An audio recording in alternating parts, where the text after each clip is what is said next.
Oui, j'avais une petite question concernant le remboursement donc, de ce test HPV-16. Si l'infectiologue le prescrit, ça ne peut pas rentrer dans l'ALD?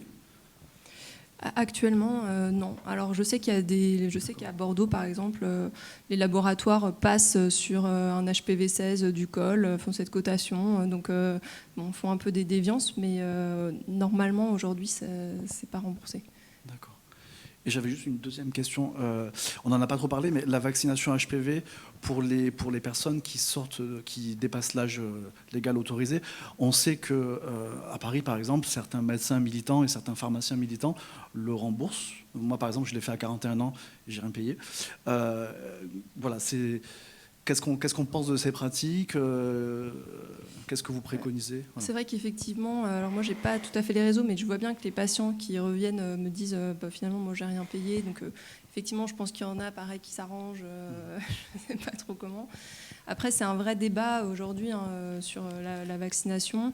On en parle souvent, donc jusqu'à 26 ans, notamment chez les hommes, ça c'est sûr qu'il n'y a pas de débat. Et on voit bien qu'avec le temps, on va probablement élargir, d'autant plus qu'il y a une innocuité quand même importante, que le vaccin est... Voilà. En fait, pour le faire aussi beaucoup un peu hors clou, j'ai jamais eu de problème de remboursement sur les patients, jamais.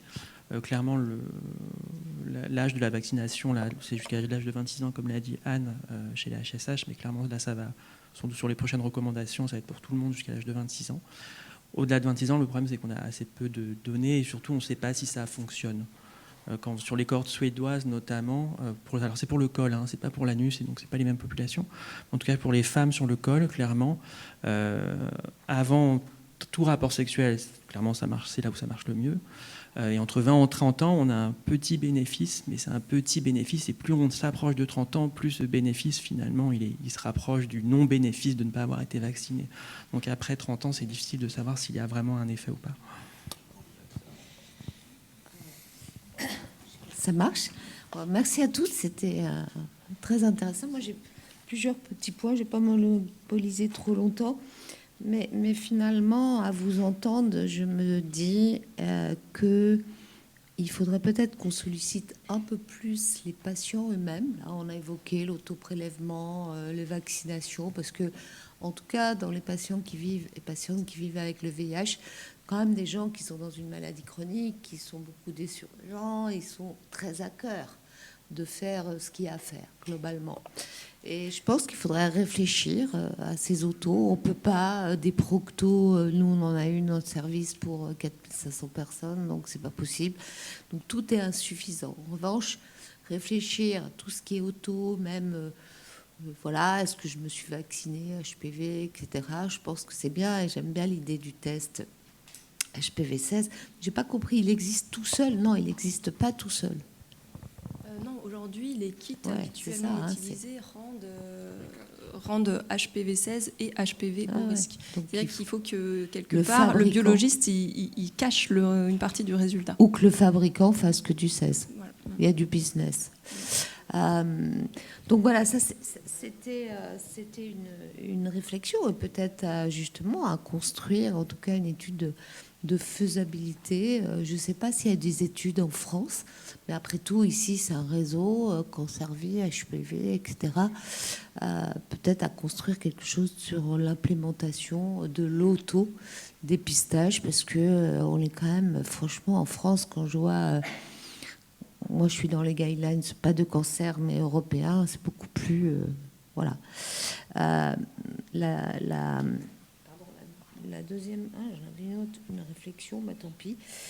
Oui, non, je me disais en entendant Aude, finalement, dans l'étude, il n'y a que les hommes VIH qui demandent, en gros, ils n'utilisent plus de traitement. Bon, c'est peut-être pas tous les hommes VIH, peut-être aussi des hommes pour qui la sexualité est importante. Mais finalement, il faut attendre que les patients demandent. Et moi, je me demandais, dans l'attitude que vous avez en oncologie, est-ce que cette question elle est abordée? Parce que quand même, franchement, surtout quand on a 50-60, c'est déjà un gros sujet de perte de la performance pour le masculin. Les femmes, c'est autre chose, mais...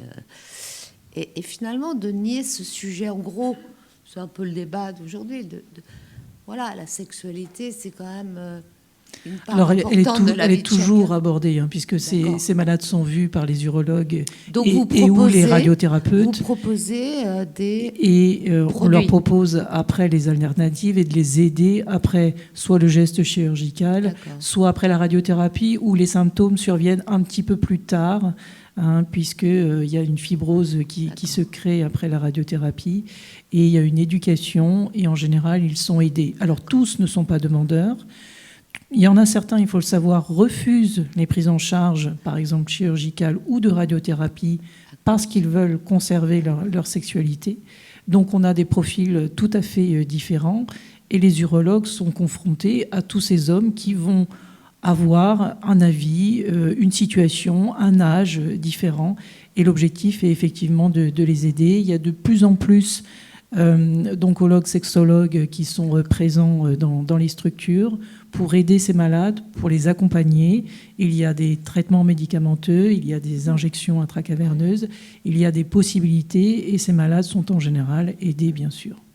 Ça fait partie de la prise en charge du cancer de la prostate, en sachant qu'il y aura une dysfonction érectile probable dans les suites.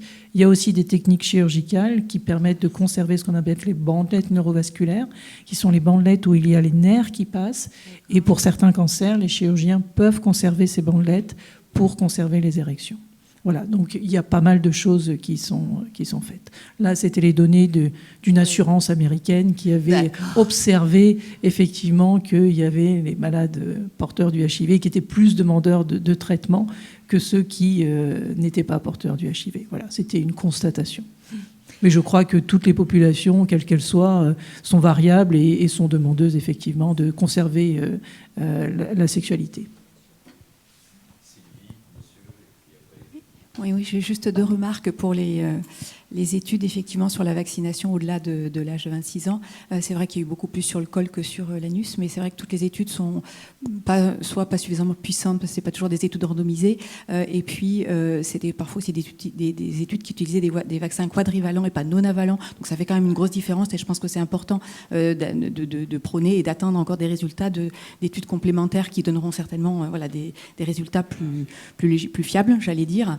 Sinon, j'avais également une remarque sur l'autoprélèvement. Tout à l'heure, on positionnait l'infectiologue, mais je pense que pour les femmes, notamment avec des antécédents de cancer du col, un gynécologue peut aussi être à l'origine de la prescription. Et je pense qu'il faut aussi les impliquer, les solliciter. C'était ma réflexion. Oui, et comme expérience des femmes vivantes avec le VIH, je peux vous dire que j'ai prescrit des fois les bilans en ville, au laboratoire, pour faire les frottis plus ou moins le dépistage HPV. Et la patiente est dépistée, elle revient avec les résultats. Et notamment hier, j'ai eu un patient qui est venu avec tous ces tests HPV négatifs. Et le laboratoire lui a bien expliqué que par contre, elle ne sera pas remboursée dans les prochains 5 ans. Donc je pense qu'on peut aussi commencer à bouger aussi dans notre prescription, en absence de gynécologue, de prescrire ces tests. Bien sûr que la consultation en gynéco-dermatologie reste indispensable parce qu'il y a des choses que le biologiste ne va pas pouvoir voir, ou bien la proctologie, mais je pense qu'effectivement l'autoprélèvement rectal, ça sera très intéressant pour la population vivante avec le VIH parce que ça va aider beaucoup et effectivement rendre que les HPV+. Alors, après, c'est vrai que pour l'instant, chez les femmes, même les femmes vivant avec le VIH, on les a un peu sorties de ce dépistage systématique. Parce qu'il faut savoir que la prévalence quand même de l'HPV-16 au niveau de l'anus, elle est extrêmement fréquente. Dans les cohortes hawaïennes, etc., les HPV de haut risque au niveau de l'anus, même chez les patients qui ne vivent pas avec le VIH, chez une femme sexuellement active de l'ordre de 40 ans, c'est de l'ordre de plus de 23-25%. Donc il faut aussi, dans l'anus, on n'est pas comme dans le col. La pathologie au niveau de l'anus, on retrouve finalement beaucoup plus d'HPV à haut risque dans l'anus qu'au niveau du col, et pourtant ça donne moins de cancer et beaucoup plus tard. Chez la femme, le cancer de l'anus, c'est plutôt au-delà de 60-70 ans. Donc c'est pas du tout la même physiopathologie, on peut pas se calquer sur le col. C'est quand même beaucoup plus rare chez la femme. Même chez la femme vivant avec le VIH, les cancers de l'anus, ça arrive qu'en 7e position. C'est quand même quelque chose plus rares. Et comme on a peu de ressources, il ne faut pas non plus, c'est un peu l'idée de ces recommandations, de ne pas trop s'éparpiller en dépistant plein de gens qui vont avoir des anomalies et après on n'arrivera pas à tous les voir.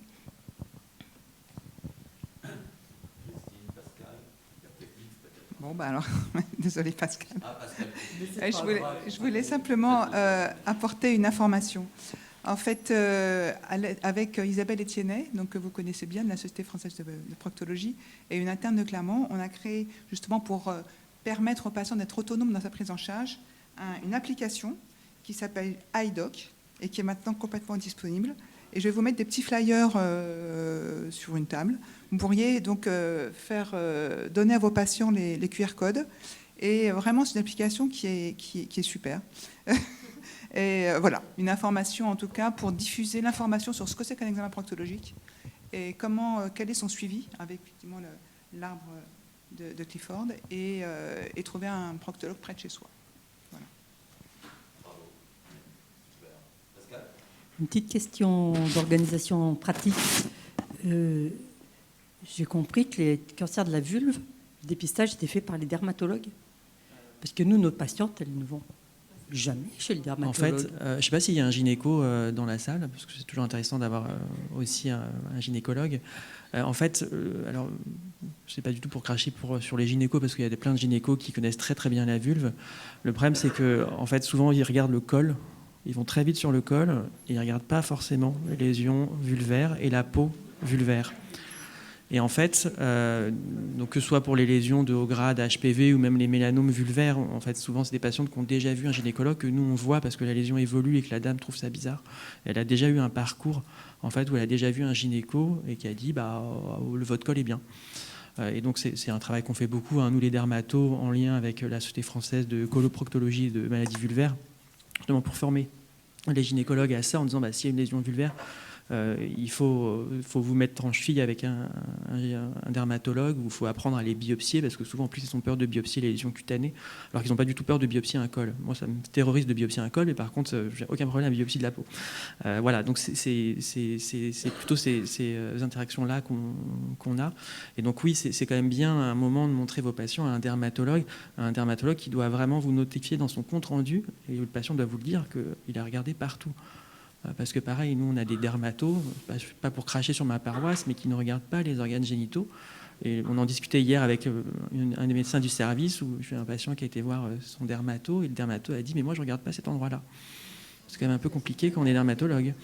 Hein, et donc il faut vraiment que les patients disent « oui, il a bien regardé, et il n'y avait rien ». Voilà. Et s'il y a le moindre doute, nous normalement on est censé biopsier au moindre doute. Et donc oui, voilà, c'est bien de montrer à un dermato, et on a, pour regarder dans la Société française de dermato, il y a un groupe qui s'appelle le groupe des maladies anogénitales.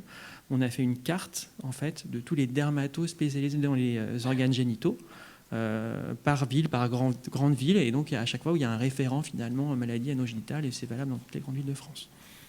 Vous allez donc nous l'envoyer, ce lien. Sur le site alors c'est un peu compliqué pour le trouver, parce qu'il faut aller sur le site de la Société française de dermato, sfdermato.org, et après il faut aller dans le groupe thématique et groupe maladies anogénitales, et là vous retrouverez, je pourrais vous envoyer le truc. Oui. Moi j'avais juste une question par rapport au dépistage du cancer de la prostate. Sur votre diaporama, sur une des diapos, on voit bien qu'on arrête le dépistage à partir de 70 ans. 75 ans aujourd'hui. D'accord. Parce qu'on estime qu'il... il faut estimer l'espérance de vie. Oui, le nombre d'années qu'il leur reste à vivre. Souvent, l'espérance de vie est bien au-delà de 10 ans maintenant, même chez nos patients en VIH. Et donc, du coup, jusqu'à quand Moi, je me suis fait engueuler par mon urologue parce que quand j'avais pas regardé l'âge de mon patient, je n'avais pas vu qu'il avait déjà après 75 ans, en l'absence de symptômes urinaires, de symptômes cliniques, il n'y a pas d'indication de faire un dépistage. Ça ne veut pas dire que quelqu'un qui aura 82 ans, qui a des symptômes, ne va pas avoir un diagnostic de cancer de la prostate. C'est différent. Donc aujourd'hui, il faut savoir qu'on a énormément de malades de plus de 85 ans, 92 ans, 94 ans, qui ont des cancers de la prostate métastatiques que l'on traite. Voilà. Donc il faut bien différencier ce qu'on appelle le dépistage, faire la démarche de découvrir un cancer, et un malade qui a des symptômes que l'on va diagnostiquer pour ce cancer et le traiter. très bien. Et j'avais une autre question sur la vaccination prophylactique chez des gens qui ont déjà des lésions de haut grade. Chez les femmes, j'avais cru comprendre, de ce que j'avais pu lire un peu dans la littérature, que ça pouvait avoir un intérêt sur la récidive, mais ce n'était pas si évident. Ça dépendait vraiment des études, qui n'étaient pas toutes bien faites. Et quid du cancer, enfin des lésions anales, justement? Alors, moi, je vais juste répondre, en tout cas pour le col. Effectivement, il y avait ces études un peu rétrospectives où on faisait des conisations, on vaccinait, il y avait moins de récidives. Alors, il y a quand même une étude américaine randomisée en double aveugle, enfin pas en double aveugle, mais sûr d'ailleurs, je crois qu'il a été en double aveugle sur le vaccin, qui n'a pas montré de bénéfice. Et il y a une étude en France qui a été faite, pas dans la population VIH, la population tout venant. Et je crois qu'elle devrait sortir dans pas très longtemps. Et on l'attend évidemment avec impatience. Je pense que c'est Xavier Carcopino qui doit s'en occuper, à mon avis. Donc voilà, vous pourrez lui demander. Il connaît très très bien ça. Et pour l'anus, qu'est-ce que pour l'anus, après, c'est vrai que, à ma connaissance, pour l'instant, en plus, comme ce qui a été prouvé, c'est que le vaccin diminuait l'incidence des lésions de haut grade. On n'a même pas encore pu montrer, parce que c'est un événement aussi plus rare, que ça diminue le cancer de l'anus, mais même si on le pense. Et c'est vrai que c'est peut-être un peu tôt, en fait, pour se prononcer. Je sais que tout le monde en parle. Après, c'est vrai qu'en pratique, on a envie de dire qu'est-ce qu'on risque à faire cette vaccination, même si on l'a fait pour rien, voilà. Et c'est vrai qu'on est nombreux à le faire. Voilà. Mais je ne suis pas sûre que le niveau de preuve soit suffisant pour vraiment recommander ça. Non, mais juste dans cette lignée, finalement, on a une vaccination non-avalant, vraiment une sécurité parfaite. Alors, quand j'entends, oui, effectivement, il faut que ce soit remboursé, mais quand on voit que OK, 130 € 3 fois. Moi, je dis, écoutez, c'est le prix d'un week-end. Il y a des CSP qui se payent largement ça. C'est quand même beaucoup de stress en moins par rapport à de l'HPV, c'est-à-dire vaccinez-vous. OK, après tel âge, mais je suis très heureuse de voir. Moi, je le fais 40, 45 ans, etc. Ça ne mange pas de pain. Et du coup, il y a aussi les condylomes, etc. Alors, le niveau de preuve, je comprends que pour des remboursements nationaux, mais au plan individuel, quand même, par rapport à l'inquiétude, même avoir des lésions de bas grade, haut grade, être toujours en train de retourner chez le procto, je trouve que ça soulage. On a fait une enquête sur les PrEPers. C'était moins de 5% un problème des sous de payer le vaccination. Il n'y a pas de problème, vous me le prescrivez. Ah oui. Donc, il faut aussi que nous, moi je trouve, on arrête d'être guidelisés dans la tête et qu'on ne fait plus rien en dehors. Il y a le remboursement, soit ça tue, ça fait du mal, on ne le fait pas. Mais si on ne sait pas, on ne va pas attendre. Donc, il faut être un peu plus anglo-saxon, en tout cas par rapport à HPV, dès qu'on prend des gens en charge, et les femmes. Et en plus, ça a des vertus. Tu vois, les femmes, etc., vaccination et tout, et les enfants, etc., c'est une cause nationale, HPV. Donc, il faut s'affranchir de nos guidelines. D'accord. Pas tout à fait. Qu'est-ce que vient de dire Christine? Parce que c'est vrai, ceux qui ont les moyens le font. Et c'est vrai. Toujours ceux qui l'ont pas. Eh ben non. Là, je ne partage pas votre optimisme, ou alors vous me donnerez des tuyaux. Parce que nous, on voit qu'il y a des initiatives, c'est clair. Il y a des initiatives locales et effectivement, des personnes qui ont largement 40, 50 ans peuvent, dans certains endroits, bénéficier de vaccination. Mais ce n'est pas vrai pour tout le monde. Ou alors l'information, ils ne l'ont pas. C'est-à-dire, ils s'adressent à nous, mais ils n'ont pas l'information que c'est possible. Ils ont l'information qu'ils ne seront pas remboursés. Mais personne ne les accompagne pour dire, mais si, on va trouver un moyen pour que vous ayez un remboursement. Donc effectivement, ceux qui ont les moyens, mais ils le font déjà, c'est clair. Et les VIH sont suivis. Oui. Non, les VIH, moi aussi. Non, mais ceux-là. C'est leur médecin. Oui. Non, mais là, ils le font. Parce que la demande est importante pour plusieurs raisons. D'une part, on en parle beaucoup. D'autre part, autour d'eux, se développe un certain nombre de personnes, chez certaines personnes, développent des cancers. Donc, on a des attitudes chez certains où ils feraient dépister de tous les bois. Hein. C'est-à-dire qu'on a une très large de comportement entre ceux qui sont demandeurs d'un dépistage fréquent et ceux qui, au contraire, trouvent des prétextes pour ne pas les faire. C'est-à-dire là, on va trouver, tout, comme dans la population générale peut-être, hein, c'est pareil. Alors sur l'anus, c'est assez particulier. Là. On voit les photos, on se dit, un certain nombre de photos, comment vivre avec et ne pas les consulter. Ça, quand j'ai fait les photos, je me dis, mais c'est pas possible ça. C'est-à-dire, comment peut-on, avec des atteintes pareilles, ne pas les consulter?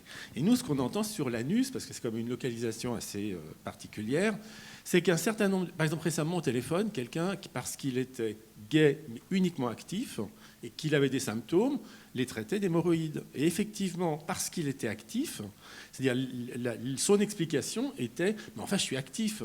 Et donc, c'est comme si, on va dire, le doute sur une éventuelle venait remettre en cause son statut d'actif. Enfin, je sais pas, c'était assez mélangé tout ça. C'est-à-dire, je suis actif, donc je n'ai pas à me poser de questions puisque je suis actif. Donc là, sur l'anus, c'est vrai que c'est assez particulier et que là, il y a un accompagnement, on va dire, assez important. D'autant plus qu'on voit des situations... Alors, sans parler d'homophobie ou de sérophobie, moi je parle surtout des fois de malaise. C'est-à-dire que certains nous rapportent des propos et on comprend qu'ils n'aient pas envie de retourner consulter. Hein. C'est-à-dire que pour qu'on accède au dépistage, il faut que ça existe, les dépistages, l'accès, mais il faut que la relation après qui s'instaure ou qui s'installe, elle soit de qualité. On va dire, les gens, c'est pas compliqué ce qu'ils veulent. Hein. Ils veulent être reconnus et ne pas avoir des discriminations. C'est-à-dire, ils veulent pas une consultation avec un sexo, ils veulent simplement que le médecin, on va dire, à qui il s'adresse, parce que, alors peut-être que c'est vrai, ils ont eu un peu l'habitude, et ça c'est bien, avec les infectiologues, que ça se passe bien, ou plutôt pas mal. Et du coup, ils retrouvent aujourd'hui chez un certain nombre de médecins généralistes, ils ne retrouvent pas cette qualité de relation. Ils ne retrouvent pas du tout ce qu'ils ont, on va dire, ce qu'ils connaissent. Vous l'avez évoqué tout à l'heure en entrée, mais c'est vrai, il ne faut pas se leurrer. Je veux dire, un certain nombre de médecins généralistes n'ont pas du tout, on va dire, cette conception de la relation avec les personnes. Donc là, on voit bien que sur l'accès au dépistage, l'ensemble des dépistages, il faut que ce soit accessible. Bon, alors le coût, on va voir si on va peut-être trouver des moyens, tant mieux. Mais il faut aussi qu'il y ait une information qui soit... il faut multiplier on va dire, les occasions d'en parler. Il faut multiplier pour que les personnes, il y ait des déclics, pour qu'ils comprennent, on va dire... parce que les informations aussi, des fois, changent. Alors moi, je suis un vieux, mais moi, je me souviens qu'il y a 20 ans, Act Up disait « Montre ton cul tous les 6 mois ». Je trouvais ça efficace. C'était clair, montre ton cul tous les 6 mois. Aujourd'hui, c'est compliqué, on ne va pas dire ça comme ça, on ne va pas dire montre ton cul. En tout cas, je n'ai pas compris ça, moi. Donc, je n'ai pas compris qu'il fallait le faire. Et donc, il nous faut quand même des points de repère de ce type.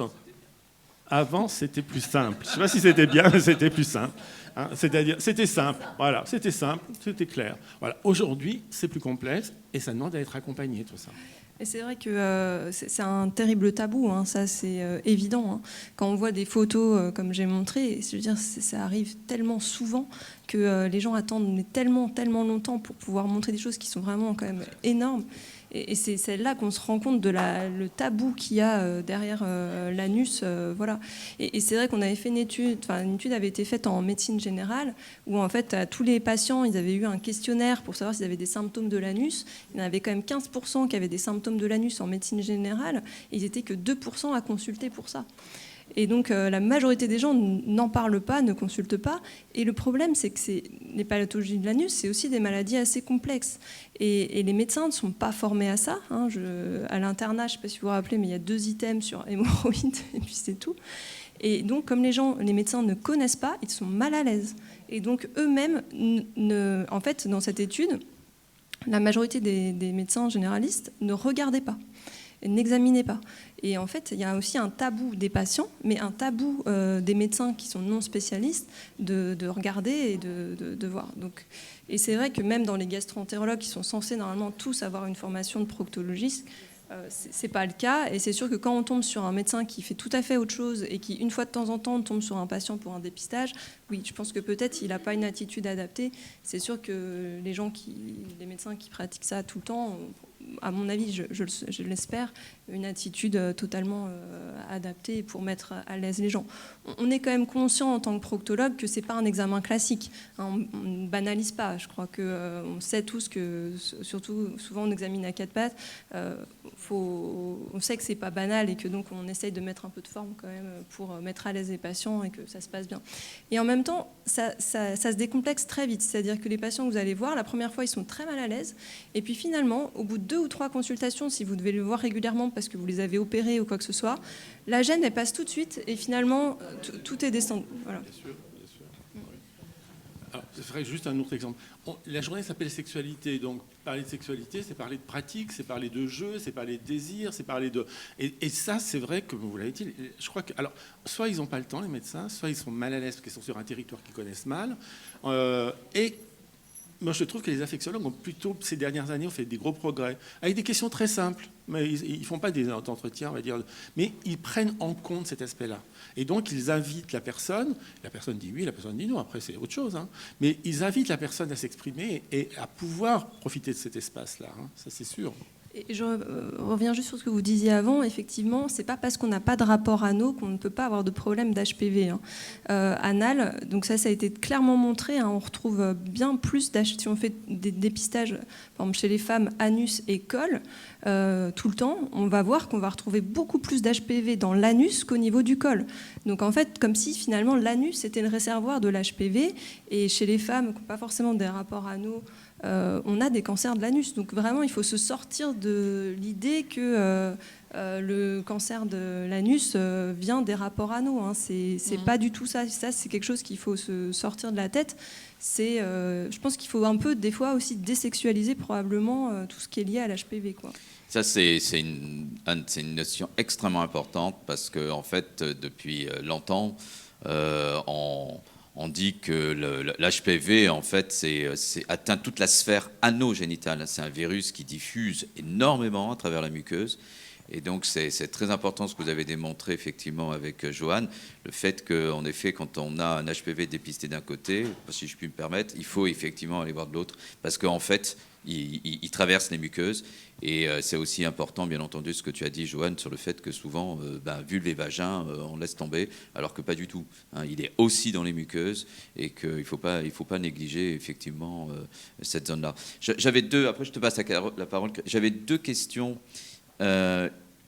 pratiques. Anne, vous avez tout à l'heure montré qu'il y avait des centres qui pratiquent l'anuscopie haute résolution. Est-ce que c'est accessible aux patients, tous ces centres, et à nous aussi? Enfin, où est-ce qu'on trouve l'identité de ces centres? L'annuaire est disponible sur le site de la SNFCP et il n'y a pas besoin d'être membre pour avoir accès. Mais par contre, c'est sûr que les délais seront décevants. Hein. Moi, je fais de l'anuscopie haute résolution, j'ai 1 an et demi de délai. Voilà. Ouais, c'est ça.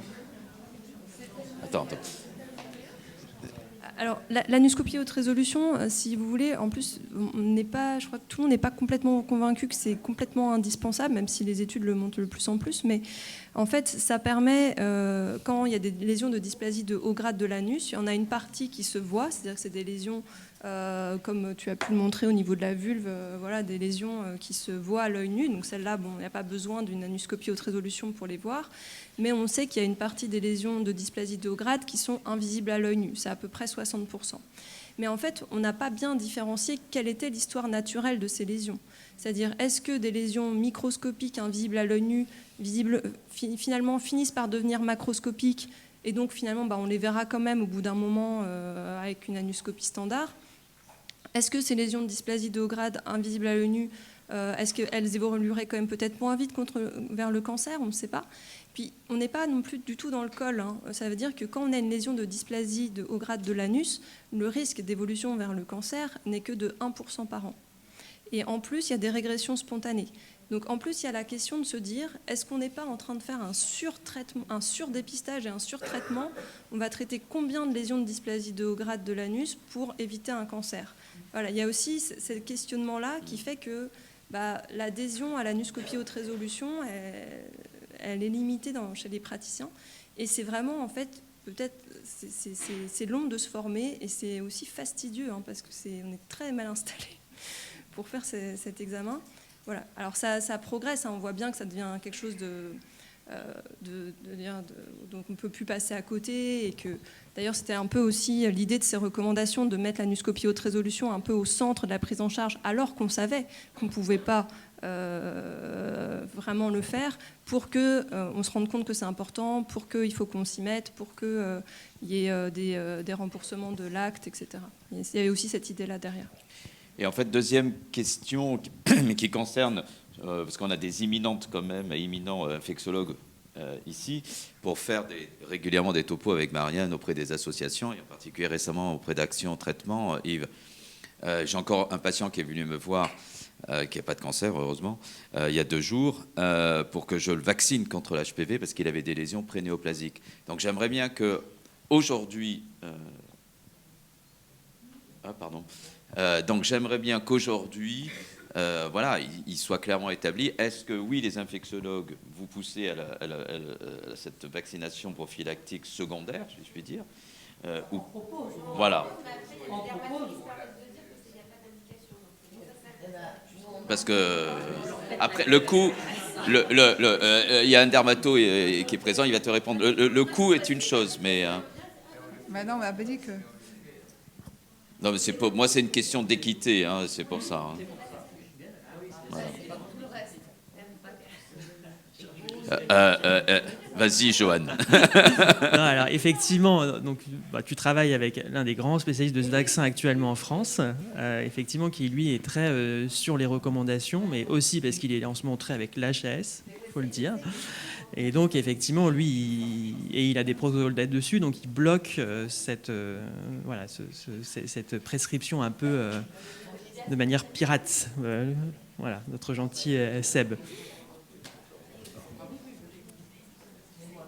Après, quand c'est prescrit par vous, de toute façon, si vous faites l'ordonnance, vous dites aux patients... Et c'est le même schéma, 0, 2 et 6 mois. M0, M2, M6, oui. Bon, c'est passionnant pour l'HPV, mais je voulais revenir au dépistage du cancer de la prostate. J'avais entendu un urologue dire à une pharmacienne de médecin généraliste que le taux des PSA pouvait aussi indiquer le suivi après l'âge recommandé. Oui, alors quand on a des PSA qui sont bas, en dessous du seuil... Sous 0,5, c'est ça ? Oui, on conseille de refaire des dosages tardivement, plutôt à 5 ans. Quand on a des PSA, ce qu'il faut comprendre, c'est qu'un homme jeune, en dessous de 55 ans, doit avoir très clairement un PSA, s'il n'a pas d'adénome, aux alentours de 1, 1,5. Et de temps en temps, on a des cancers de la prostate très agressifs avec des PSA normaux. C'est pour ça que le PSA n'est pas suffisant pour faire le diagnostic et qu'on a besoin du toucher rectal et l'IRM. Il faut savoir que les tumeurs agressives vont être vues à l'IRM. C'est ce qu'on appelle les tumeurs de haut grade. Il y a une classification, PIRADS. Et les tumeurs de bas grade au niveau histologique, en général, ne sont pas vues à l'IRM. C'est un petit peu l'étude que je vous ai montrée, c'est-à-dire que l'absence d'imagerie anormale à l'IRM va peut-être nous dire, va ne pas faire de biopsie, mais ça ne veut pas dire qu'il n'y a pas de cancer. Mais ce cancer est peut-être de bas grade et donc il n'a pas forcément besoin d'être traité, puisqu'aujourd'hui la surveillance active est un des traitements des cancers indolents et qui évolue lentement pour des gradins. Voilà, donc le PSA n'est pas le seul moyen de déterminer la présence ou non d'un cancer, et c'est un ensemble de choses, et c'est ça surtout qui est important. Moi, je vois des médecins généralistes qui font des PSA, et même des PSA élevés à 12, 13, oh c'est rien, on va le recontrôler dans 1 an. En fait, oui, ils ne font pas toucher de rectal aussi, les médecins traitants. C'est un vrai problème, et à un moment donné, il faut savoir transférer le malade à un spécialiste, à un urologue, qui puisse décider s'il y a une indication ou pas de biopsie. Alors, Florence, et puis après, monsieur, au fond, pour ceux qui n'ont pas encore parlé, si possible.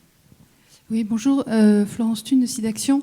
Je voulais juste en remettre effectivement une couche sur les obstacles qui empêchent parfois le dépistage précoce. Ça m'a frappé ce que vous disiez tout à l'heure. Moi, j'ai eu un examen avec un dermatologue il y a 7-8 ans qui a regardé partout, sauf sur la vulve. Enfin, il s'est arrêté juste avant. Et comme il faisait des blagues lourdingues depuis le début de la consultation, j'ai pas osé lui dire vous n'êtes pas allé plus loin. Et de fait, depuis, j'ai pas retrouvé de dermato parce que parfois c'est compliqué de trouver un dermato, même quand on a du réseau. Et que parfois comme vous disiez tout à l'heure, on se dit bon, c'est des petites hémorroïdes qui sont pas graves. Et je crois qu'il y a beaucoup d'obstacles déjà à se dire, déjà en tant que femme séropo. Voilà, vers qui je mets ma confiance et j'ai pas envie de revivre de nouveau de la discrimination, etc. Et en plus, quand ça touche voilà, des zones qui peuvent être tabous, parce que... Donc, est-ce que je m'adresse à un gynéco ? Est-ce que je m'adresse à un gynéco qui non plus ne prend pas en compte manifestement les aspects dermato, entre dermato, proctologue, parler aussi effectivement du côté anal pour les femmes. Enfin, je trouve qu'il y a beaucoup de tabous qui fait que même pour des personnes qui sont suffisamment à l'aise, qui ont du réseau, etc., parfois il y a encore des obstacles. Alors j'imagine pour des femmes qui n'ont pas ce réseau, pour qui c'est encore plus tabou, je pense que ça explique aussi le fait qu'on peut parfois arriver trop tardivement, en tout cas tardivement sur un dépistage de cancer ou autre. Merci Florence. Monsieur, vous avez le temps.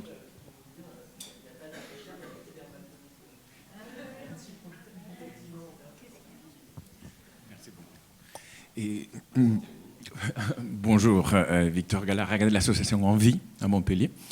Une question assez simple, puisqu'on traite la question de cancer, VIH et sexualité, et quid des personnes trans? Des personnes trans, pas uniquement en termes de recommandations cliniques spécifiquement parlant, mais de la prise en charge en général. Non, pas uniquement en termes de, on va dire, incidence, présence, mais après, s'il a, par exemple, une relation avec hormonothérapie, ou postérieurement, évidemment, s'il y a un protocole spécifique de prise en charge des personnes transgenres. Très bonne question. Qui veut répondre? Pardon, c'est moi qui ai le micro. En général, ces patients ont été pris en charge par des équipes en urologie spécialistes. Ils informent les personnes de ce risque, puisque la chirurgie, par exemple, n'enlève pas forcément la prostate. Donc, ce sont des situations qui peuvent arriver, qui arrivent, et ça nécessite un suivi. C'est vrai que moi, j'ai jamais eu ça aujourd'hui. C'est des situations qui sont rares, il faut le dire. Mais je pense que c'est important que ces personnes qui sont susceptibles de développer un cancer de la prostate puissent revoir les équipes chirurgicales qui les ont opérées et qu'il y ait un suivi qui puisse se faire. Et c'est important de leur en parler, oui, tout à fait. Tout à fait, puisqu'on sait que c'est des situations qui vont se voir et qui se voient aujourd'hui. Et je pense que dans les deux cas, parce que on va avoir des femmes transgenres, ou des hommes transgenres.